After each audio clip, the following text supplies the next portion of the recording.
Hello everyone, welcome back to my channel, Crafty Concepts with Erin. I'm so glad you're here. I am joining my friends over on the creative design team this week, and we are celebrating our very good friend Chelsey for reaching 10,000 subscribers here on YouTube. It is an amazing accomplishment, and to celebrate, we are scraplifting something that Chelsey has created, whether it be cards or layouts, and this one caught my eye. It is absolutely beautiful, and I will leave Chelsey's video listed in the description box below. She didn't actually create the layout, she shared the layout in the video, but she showcased the video was more about the technique and all the different ways to use it, so it was really cool. You'll want to check that out.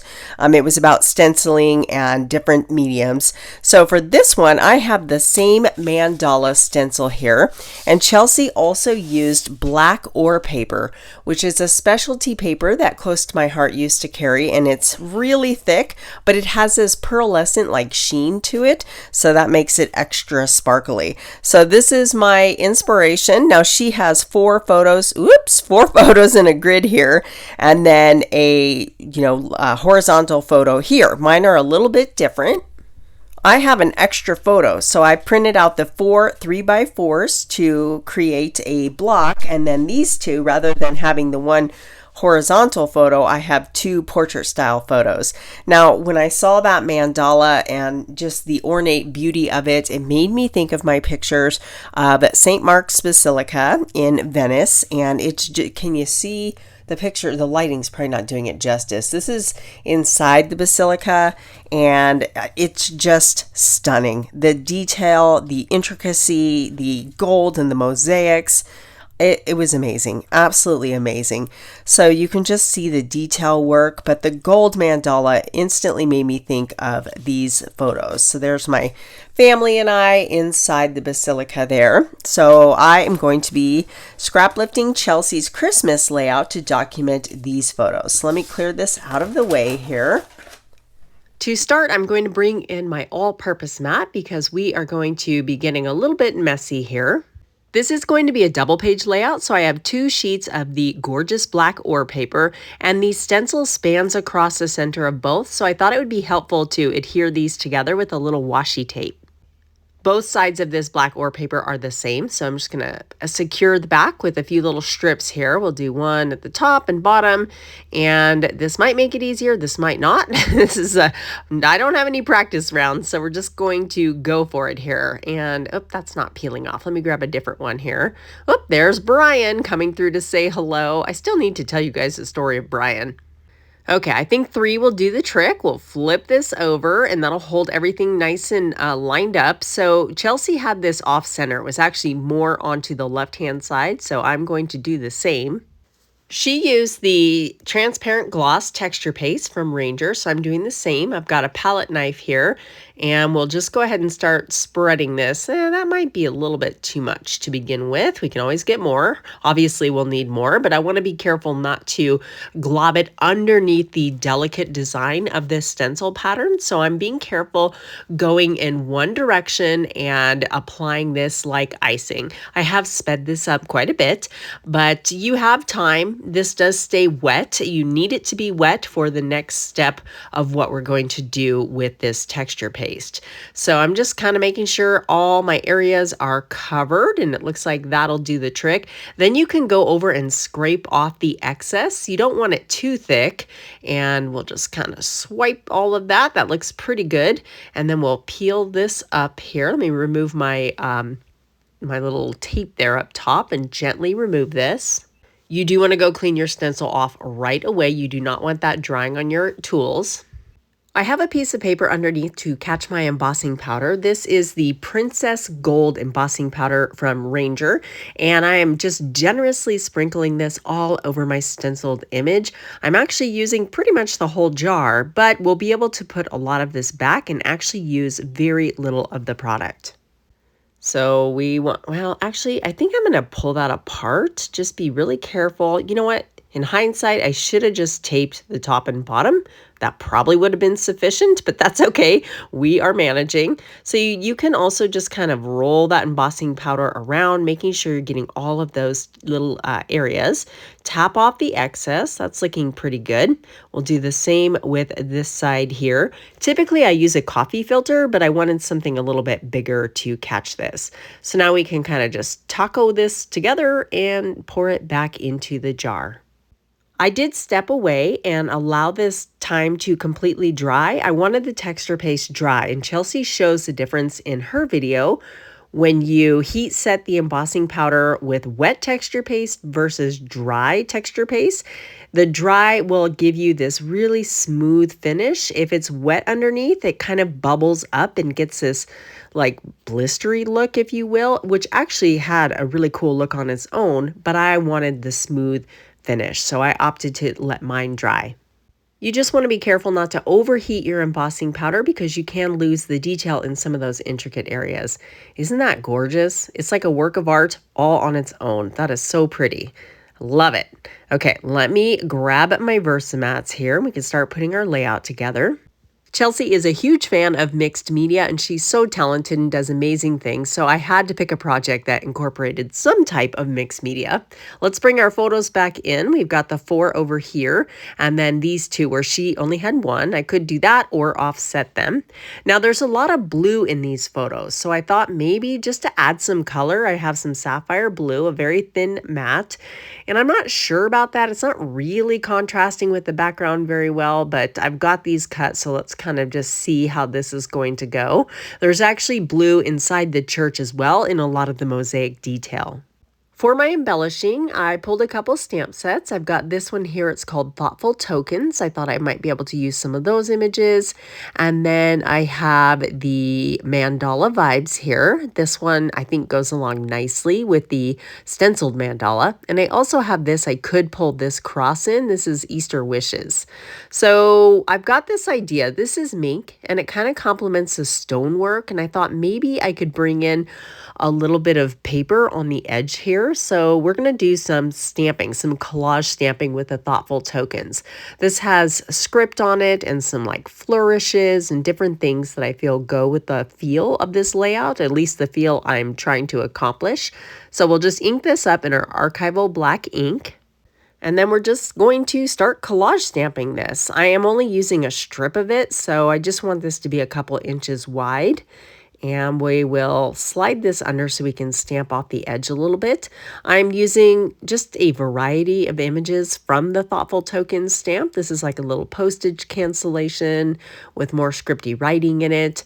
And then I've got this one here. It's like this little flourishy border. We'll stamp that a couple times for a faded look here, maybe a 3rd time. The thing about collage stamping is it always kind of looks like a hot mess, but then you're surprised in the end when it all comes together and seems to make sense. So my advice is stick with it, even if it's looking a little bit weird. This one I turned upside down because I didn't really want the butterfly, and you can rotate stamps to make it look a little bit different. So here I'm turning it a quarter circle again. Maybe one more of this little decorative frame up top here. And then we can use the smaller stamps to fill in any gaps or areas that need just a little bit more, like this lower corner here. So we'll go back to the postage cancel stamp and do a couple of those. I think that looks pretty good. So now what I'm going to do, let me bring this back in, and we are going to kind of tear that paper just to have a little torn edge. So I'm going to just gently tear this towards me because I want the white core. This is awkward, actually. Let me trim this down. Let's work smarter, not harder. So it's much easier to tear when you don't have a giant 12 by 12 paper in your hand. So I'm just going to go right down the edge here. Maybe just a little bit more right here, and then we can see how this looks. So I was thumbing through my vintage stamp collection, and one of the stamps reminded me I have this paper. This is called Yesterday and Today, and it has this vintage feel and a lot of fun little pieces I could use for this layout. And then I realized, well, this paper is exactly what I was going for, and I have several sheets because I bought a lot of this paper. So maybe we can try some of this rather than my collage paper. Why not, right? I do like the way that looks. It's very similar, so you can see how easy it is to create this look with your stamped images. We'll just kind of compare and contrast the two. But I do think I like the little bit more simplified version of just having this scripty writing, so we will use this. I'll use that piece I made on some cards or a different project. It won't be wasted.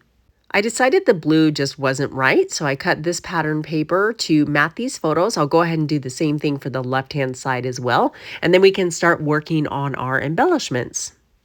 Since I introduced the gold embossing onto the layout, I would like to repeat that elsewhere. So we're going to use some black paper. Let me run my anti-static powder tool, and then we're using the smaller mandala stamp to create some embellishments. I've got VersaMat ink. This is a nice sticky ink for embossing, and we'll go ahead and stamp that down. I don't think you can see that on camera, but it's there, and we could just go ahead and coat this in the same gold embossing powder. So you can see here I'm using the coffee filter because I don't need to, cover that huge giant piece of 12 by 12 paper.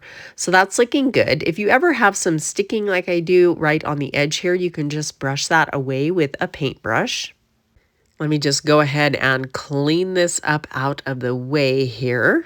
The coffee filters are nice. They don't have any static to them. I used to use a plastic tray to catch my embossing powder, but the static cling was horrible and it was kind of messy to clean up. So we can go ahead and get this heat set.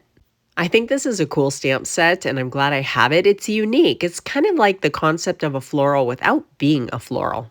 I will go ahead and get this die cut out and we can start embellishing. I did create a second one with a larger mandala, so we have, we can spread them across the layout here.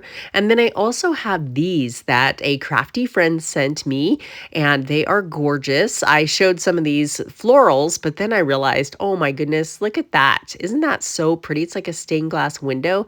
I don't know if I'll use that, but I am going to use some of these mandalas. And then look at there's even these gorgeous like gates. I just think these are the prettiest things.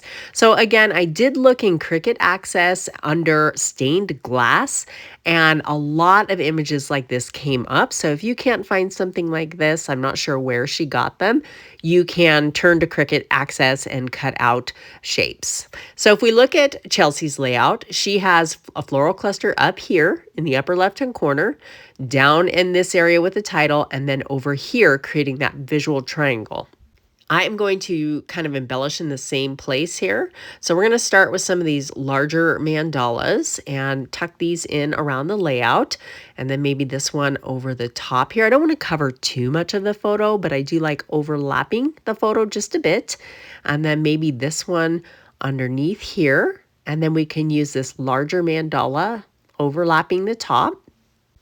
This one's pretty here, but it might be a little bit too much. Let's just go with the 2 for now. For my title, I cut the outline in vanilla cardstock, and the letters are gold foil paper. It says St. Mark's Basilica, and I tried to go back and find out what font I used for St. Mark's, but my computer died, and I lost the Cricut design I was working on, and now I do not know. So I've got these flowers. These are also from the Yesterday and Today collection, same as the paper, and I thought they looked really pretty, and they complement the feel of this layout quite nicely. So I'm going to tuck some of these around my mandalas here. I was a little bit disappointed I didn't get a good shot of the outside of St. Mark's Basilica as a whole, but they were actually doing some restoration work on the roofline while we were there. So it's not really something you would want in your photos anyway. I've heard others recommend if you didn't get a good photo of a place you visited, you can always get like a postcard and use that. And it's okay that you didn't take it. It's more about documenting the story. So I feel like using a postcard is okay, even though I just stuck with the interior photos for this particular layout. So I'm just trying to piece in this little area right here to create that visual triangle and that third point of interest.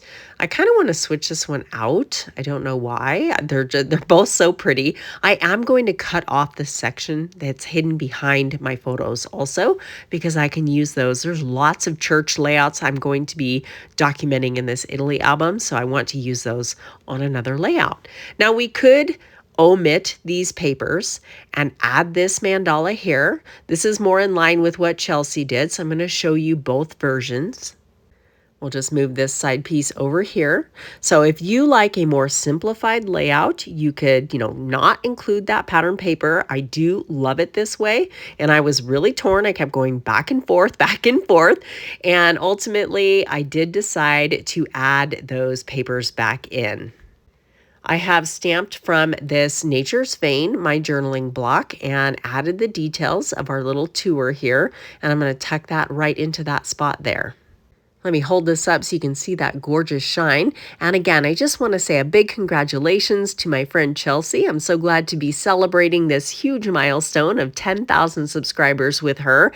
And don't forget to tune back in every day this week to see what the other creative design team members have in store for you. It's always so much fun scrap lifting someone as talented as Chelsey. For still shots, you'll be able to find this layout over on my Facebook, Instagram, or Pinterest accounts. Let me bring Chelsey's layout back in, and I'll also have her video listed in the description box below. You can find the Creative Design Team playlist right here on the right. And if you're looking for more double page inspiration, check out the playlist here on the left. Thanks for watching, and I'll see you soon here on YouTube. Bye.